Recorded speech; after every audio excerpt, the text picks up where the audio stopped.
Baik Ananda semua, Assalamualaikum warahmatullahi wabarakatuh. Semoga kita semua senantiasa di dalam lindungan Allah Subhanahu wa taala. Kita lanjut pada materi berikutnya yaitu KD2 tentang struktur atom. Ya, di sini ada 3 poin yang akan kita pelajari. Ya, ada A, partikel penyusun atom, kemudian ada B, nomor atom, nomor massa, isotop, isoton, isobar, dan isoelektron. Kemudian C, perkembangan teori atom, konfigurasi elektron, dan mekanika kuantum.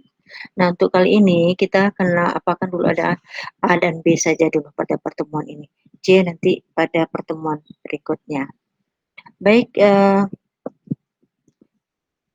partikel penyusun atom. Ya, sebelumnya para ahli beranggapan bahwa materi itu ada yang mengungkapkan bahwa materi itu tidak dapat dibagi secara terus-menerus.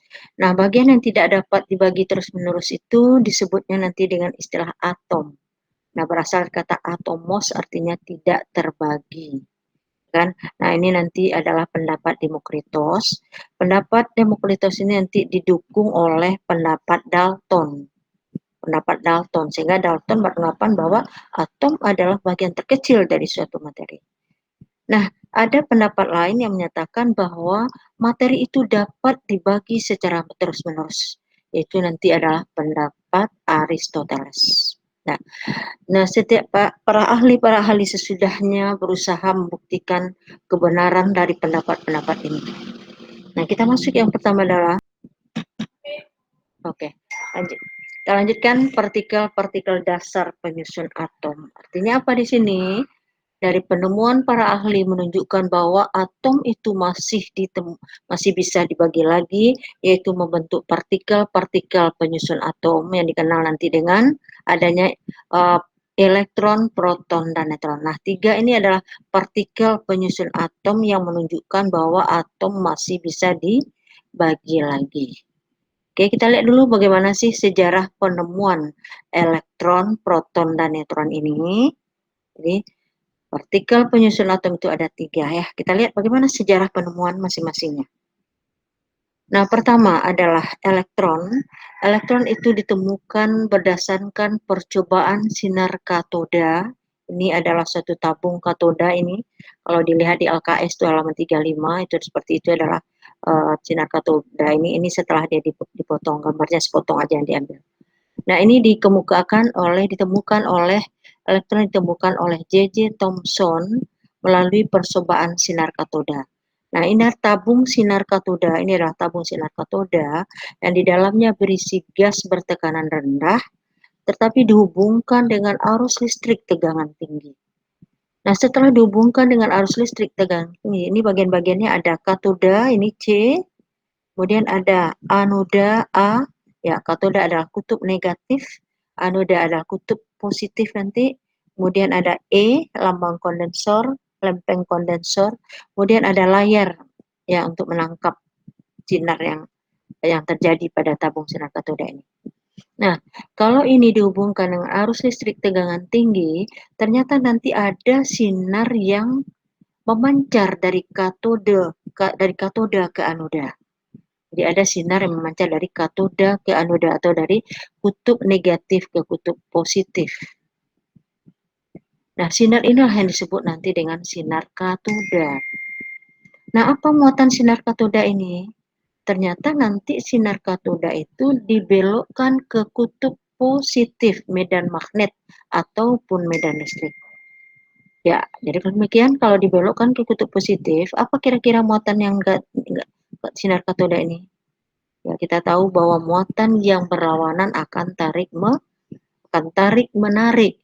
Berarti dia dibelokkan ke kutub positif. Artinya apa? Berarti dia ditarik oleh kutub positif medan magnet menunjukkan sinar katoda bermuatan negatif. Ya, maka selanjutnya sinar katoda bermuatan negatif ini lazim nanti disebut dengan elektron. Dengan disimbolkan dengan ini adalah 0 adalah nomor massa, min 1 adalah muatan, dan simbolnya adalah E. 0 min 1 E. Jadi yang dianggap penemu elektron nanti adalah J.J. Thomson, yaitu melalui percobaan sinar katoda. Selanjutnya, apa sifat-sifat sinar katoda ini? Ya, yang pertama adalah merupakan partikel kecil yang tidak dapat dilihat, ya, karena saking kecilnya, karena memang partikel materi itu ukurannya sangat kecil sekali. Memiliki sifat cahaya dan sifat materi, ya, apa sifat materi? Ya, tentu saja menempati ruang, memiliki massa, ya enggak? Nah, demikian juga partikel dari yang dihasilkan oleh sinar katoda ini. Kemudian merambat tegak lurus dari permukaan katoda ke anoda. Makanya dinamakan sinar katoda. Kemudian tidak tergantung pada jenis gas dan jenis elektroda yang digunakan. Jadi apapun gas yang ada di dalamnya pun ataupun katoda, elektrodanya, anoda dan katoda yang digunakan tidak berpengaruh. Bermuatan negatif sehingga dalam medan magnet dan medan listrik dibelokkan ke kutub positif. Kemudian sinar katoda untuk selanjutnya disebut nanti dengan elektron. Baik, nah ini elektron, ini ahli kimia berikutnya mencoba melakukan percobaan, ya, membuktikan berapa sih sebenarnya muatan dari elektron ini. Ya, di situ nanti adalah Robert Andrew Millikan ini mencoba menemukan muatan sinar katoda itu, yaitu melalui percobaan tetes minyak. Percobaan tetes minyak. Nah, di sini peralatannya ini ada penyemprot minyak. Nah, jadi ini berisi dalam adalah minyak. Kemudian dihubungkan dengan katode dan anoda. Kemudian juga ada sinar X untuk melihatnya dan ada diberi cahaya. Ternyata nanti dari penemuan Millikan ini menunjukkan bahwa besar muatan elektron itu adalah sebesar min 1,6 kali 10 pangkat min 19 kolom. Ya, jadi kolom adalah satuan untuk muatan elektron itu. Atau disingkat saja dengan min 1.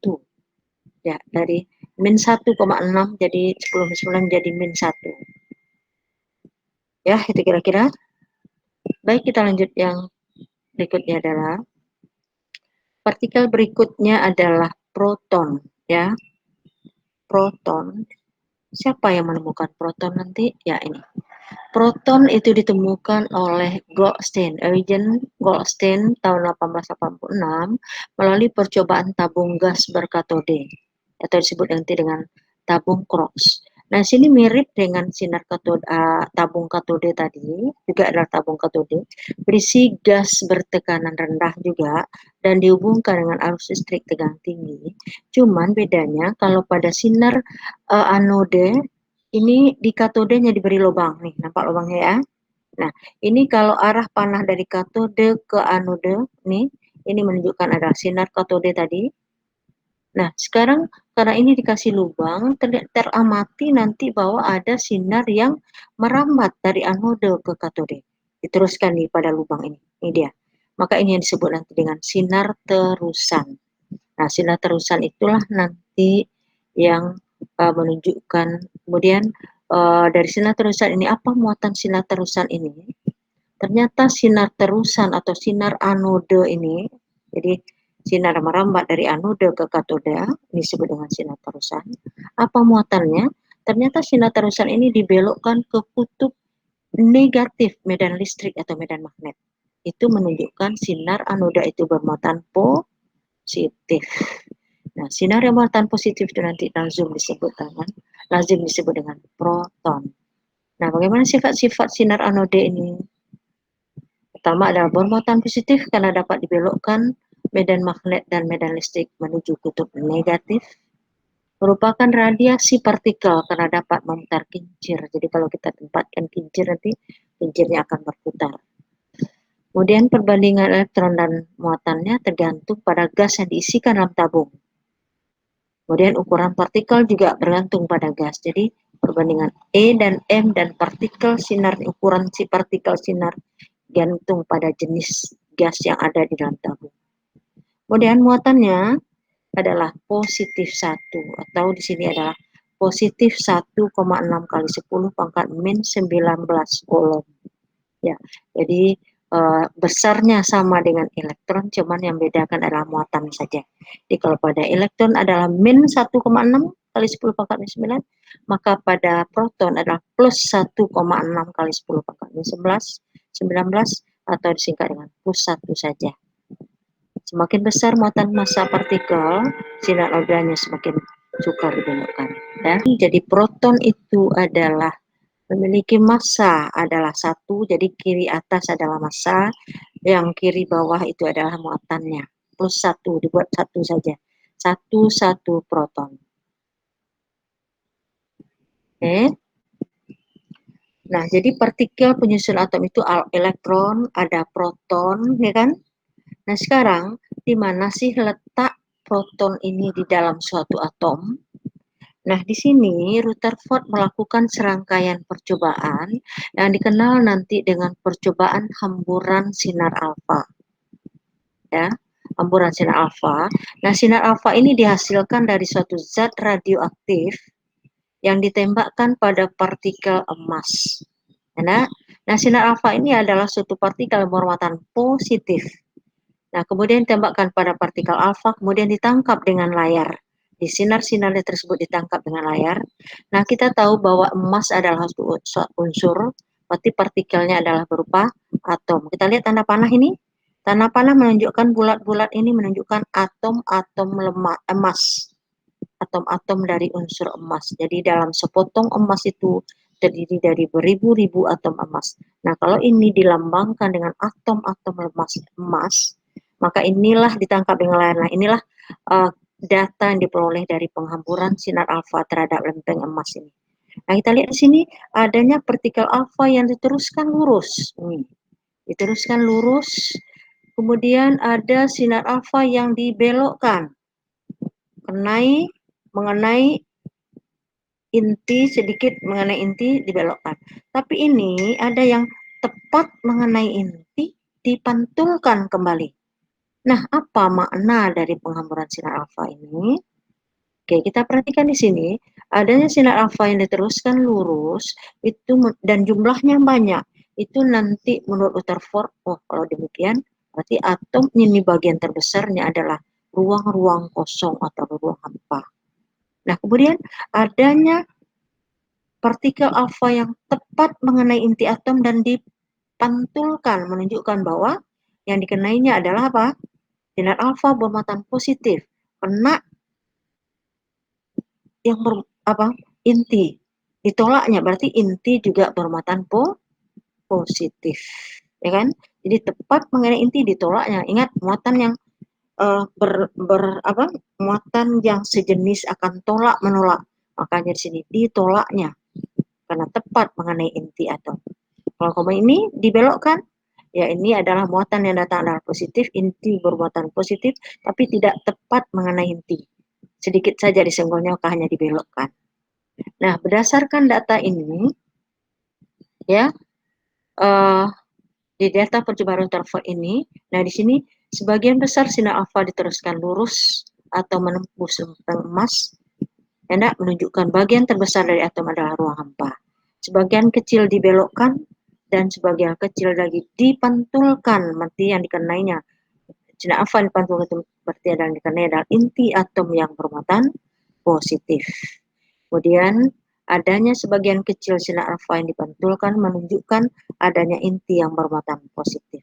Jadi nanti menurut percobaan Rutherford ini menunjukkan bahwa yang bermuatan positif itu tadi adalah proton. Berarti proton itu terdapat pada inti atom. Sehingga yang dianggap penemu inti atom tidak lain nanti adalah Rutherford. Jadi penemu inti atom adalah Rutherford.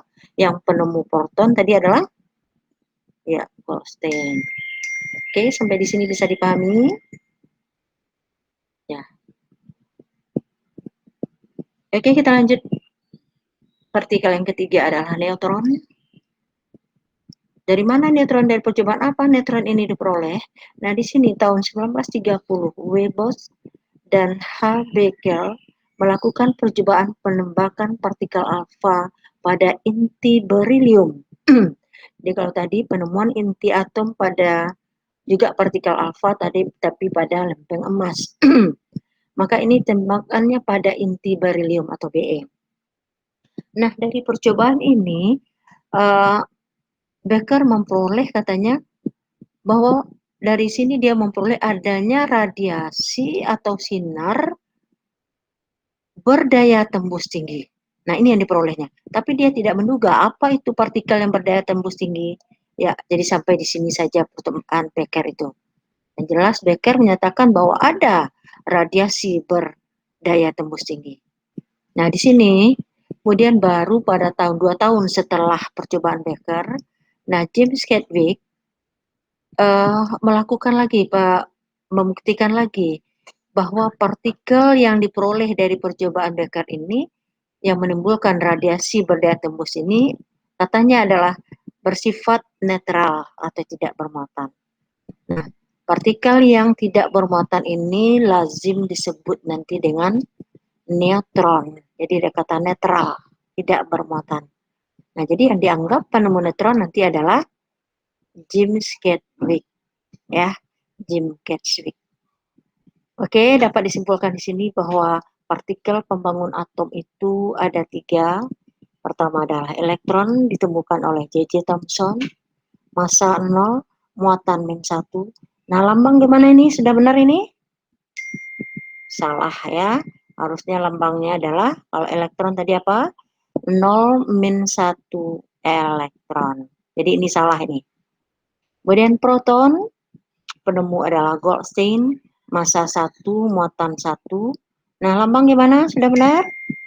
Salah ya. Yang benar adalah 1 proton. Nah, ini dia harusnya. Jadi ini jangan kamu terpedaya dengan ini menjebak kamu nih. Nah, kalau kamu paham, tentu bisa memperbaikinya. Ketiga adalah neutron ditemukan oleh James Chadwick, massa 1, muatan 0, lambang adalah 10N. Oke, nah jadi ini adalah partikel penyusun atom. Jadi kalau demikian, partikel penyusun atom di mana letaknya di dalam atom? Ya, ya proton tadi di dalam inti atom. Nah, neutron juga. Jadi proton dan neutron ini adanya di dalam inti atom.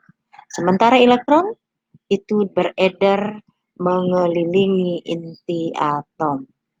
Ya, maka proton dan neutron itu adalah partikel penyusun atom disebut nanti dengan istilah nukleon atau nukleus ya, nukleon inti atom nukleon. Oke. Baik, kita lanjut. Ini berarti A sudah selesai, kita lanjut yang B.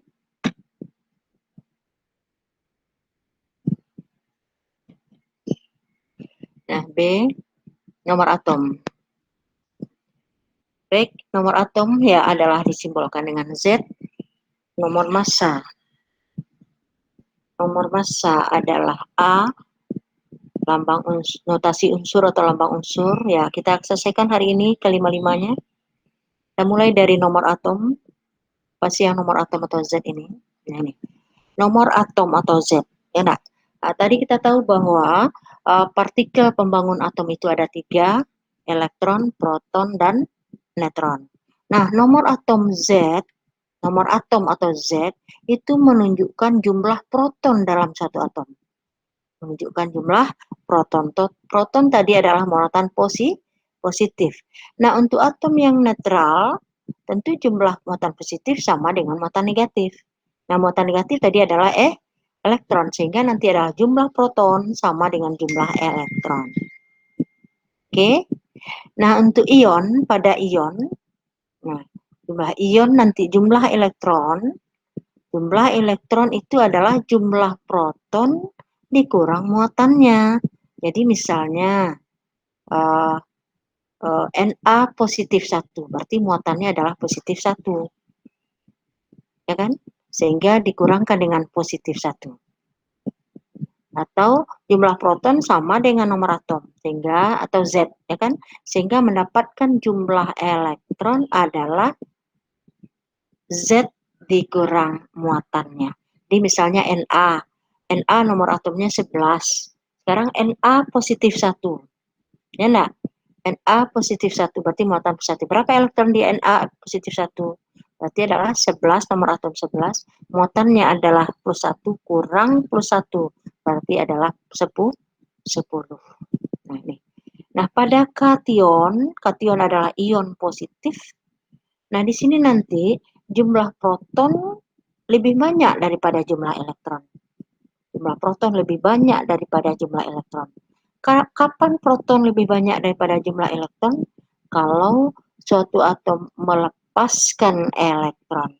Jadi kalau melepaskan elektron, tentu elektronnya berkurang. Elektron berkurang, tentu proton yang berlebih. Makanya pada kation atau ion positif, jumlah proton lebih besar daripada jumlah elektron.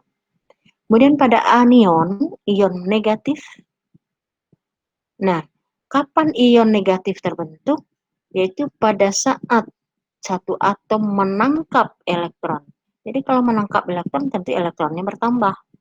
Protonnya sedikit. Makanya jumlah proton kecil dari jumlah elektron. Paham?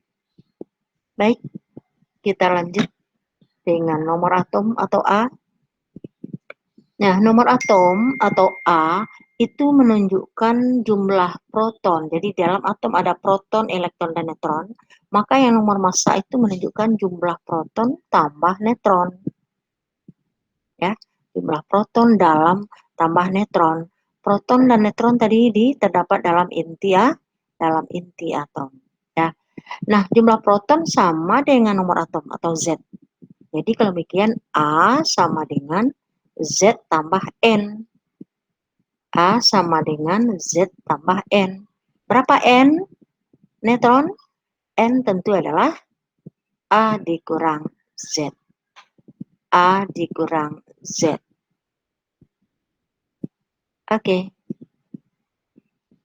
Nah, notasi unsur atau lambang unsur. Misalkan unsur itu adalah X. Nah, ini adalah A. Di kiri atas adalah A menunjukkan nomor massa.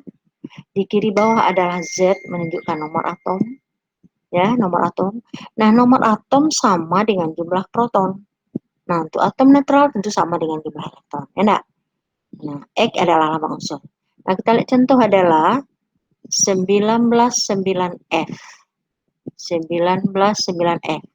Ini berarti nomor atomnya adalah 9, berarti jumlah protonnya adalah 9. Jumlah elektron juga 9. Nah, A adalah nomor massa atau ya, nomor massa.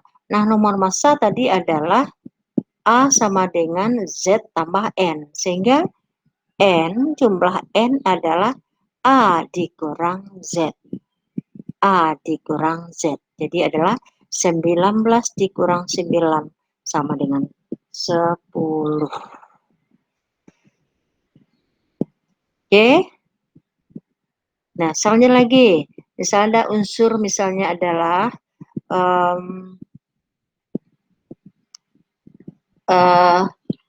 unsur aluminium Al dengan nomor atom adalah 13, nomor massa 27. Al membentuk ion Al3+. Ion Al3+. Maka coba kamu cari berapa jumlah elektron, proton, dan neutron dalam Al3+ tersebut. Yang B, yang kedua S2-. Nomor atom adalah 16, nomor massa 32. Kamu cari berapa jumlah proton, elektron, dan neutron dalam S2-. Jadi 2-nya diletakkan di kanan atas ya. Yang ketiga adalah unsur fosfor P. Nomor atom adalah 15, nomor massa 31. Silakan kamu cari berapa jumlah elektron, proton, dan neutron. 3 soal saja, silakan kamu jawab dan kamu kirimkan jawabannya nanti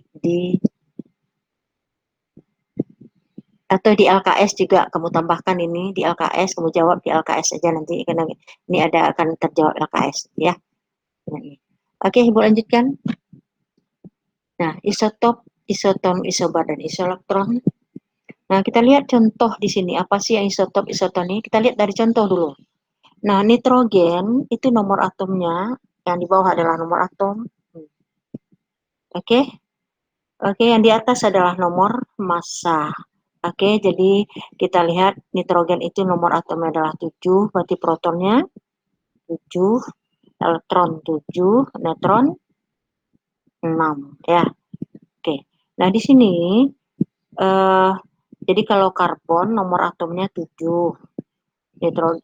karbon nomor atom 6, nitrogen 7, oksigen 8, klorin nomor atomnya adalah 9. Jadi menunjukkan bahwa atom-atom yang berbeda, nomor atom pasti beda. Atom-atom yang beda, nomor atom pasti beda, ya kan? Nah, ini sekarang nomor atom sama, berarti unsurnya sama. Apa yang bedakannya? Adalah nomor massa.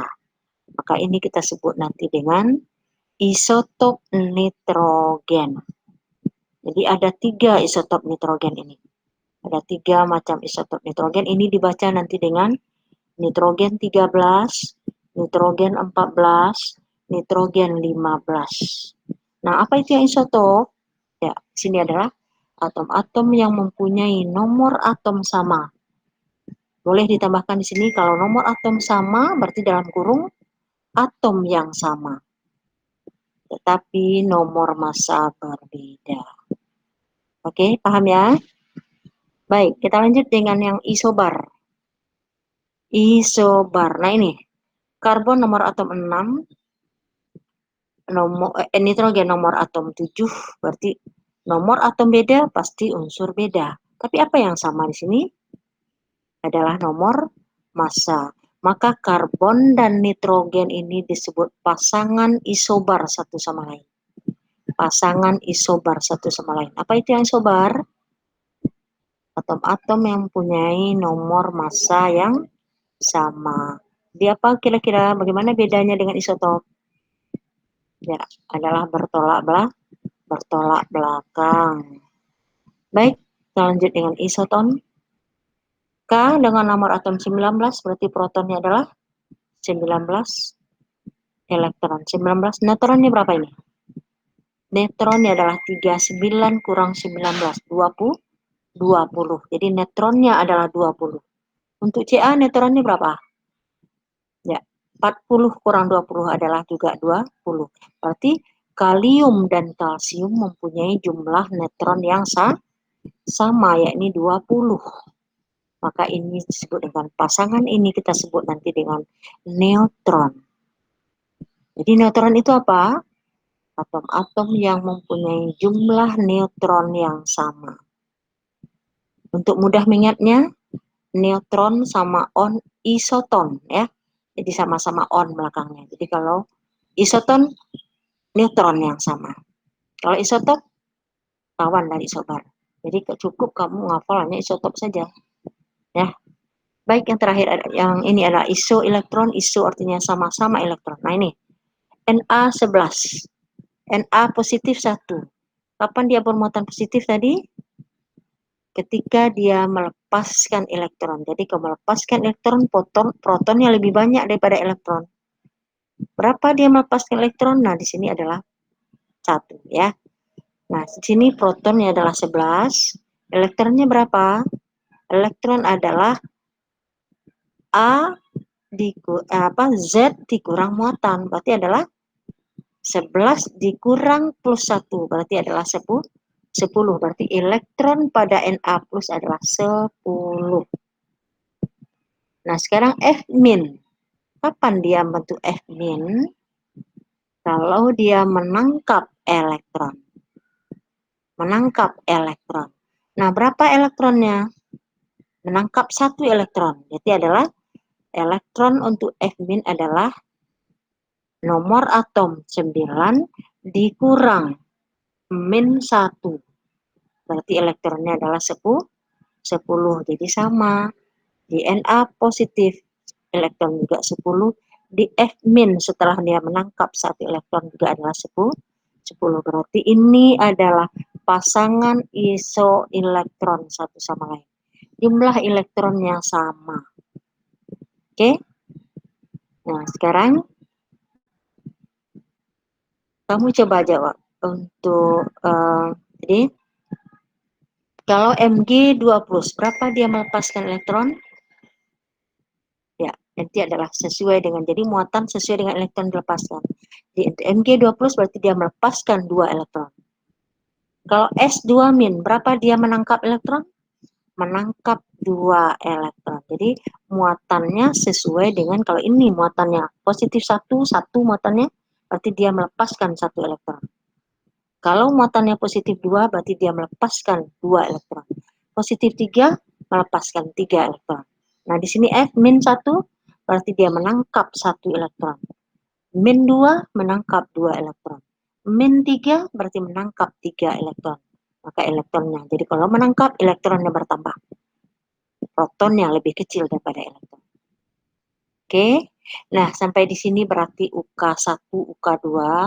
Ya, Ibu lanjutkan sedikit lagi. Dan terakhir adalah massa atom relatif disingkat dengan AR. Nah, ini. Massa atom relatif itu merupakan perbandingan massa suatu atom terhadap massa atom C12. C12 ini adalah isotop karbon 12. Karbon ini nanti ada 3 macam isotopnya. Ada karbon 13, karbon 12, karbon 13, karbon 14. Ya, jadi ini adalah nomor massanya ya. Karbon 12. Nah, yang menjadi pembanding atau standar di sini adalah isotop karbon 12. Bukan karbon 13, bukan karbon 14, tapi adalah isotop karbon 12. Di mana nanti massa atom relatif satu unsur X itu adalah massa rata-rata satu atom unsur X itu ya per 1/12 kali massa satu atom C12. Nah, ini dia. Kemudian kita lihat di sini. Oksigen di alam terdiri dari 3 isotop ya, dengan kelimpahan sebagai berikut nih. Jadi oksigen ada oksigen 16, oksigen 17, oksigen 18, 3 isotopnya. Nah, ini persentasenya di alam beda-beda. Mana yang kita pakai nanti? Ya, kita memakai adalah mencari massa rata-ratanya, mencari massa atom rata-ratanya lebih dulu. Ya enggak? Bagaimana cara mencari massa rata-ratanya ini, massa atom relatifnya?